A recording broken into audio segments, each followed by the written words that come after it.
Alors l'idée du projet, c'était vraiment d'arriver à toucher des gens qui ne viendraient pas à une soirée de rénovation, alors que l'enjeu global, c'est de tripler le taux de rénovation, de tripler le nombre de personnes qui veulent rénover.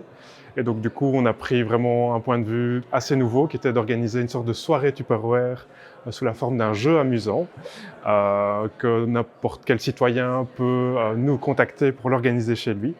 Et donc c'est un jeu sous forme d'apéro.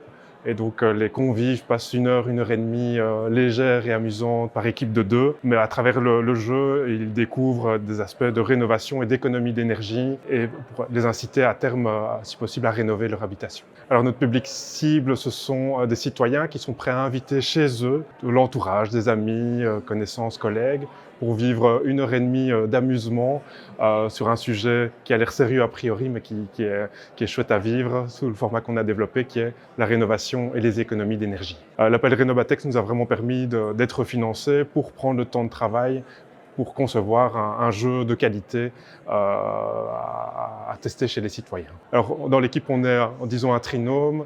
On a un freelance en communication qui nous aide à bien communiquer. On a un animateur et alors moi-même plus coordinateur et scientifique pour les volets scientifiques des économies d'énergie. Alors on a une communication générale digitale sur les réseaux sociaux, newsletters, mais ce qui fonctionne vraiment le plus, c'est le contact direct. Donc on fait des salons, on va à des événements aussi pour expliquer concrètement le projet et on fait même aussi du réseautage, on va dire, via les volontaires de l'association.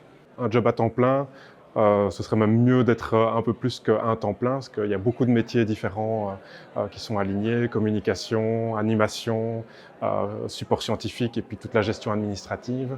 Donc c'est un beau défi. En fait, faire de l'animation, de sensibilisation auto-rémunérée, je pense que c'est vraiment très difficile à faire. Je vois ce qui marche autour de moi, c'est tout ce qui est escape game ou des lieux avec des jeux, des faux jeux télévisés, qui aurait peut-être moyen de développer quelque chose d'autofinancé en vendant l'animation. Mais là, c'est un beau challenge. Il faut vraiment se lancer sur un volet beaucoup plus commercial. Quand on a un enjeu de sensibilisation, c'est pas toujours conciliable. On a été assez étonnés de voir qu'au terme de l'apéro réno, les participants étaient tellement enthousiastes que certains ont même envie de l'organiser chez eux avec leurs propres connaissances. Donc ça, c'est un beau succès qu'on a eu jusque maintenant. Mais on a hâte maintenant d'en faire suffisamment pour en tirer les enseignements à donner à la région wallonne pour essayer de répliquer ça à grande échelle.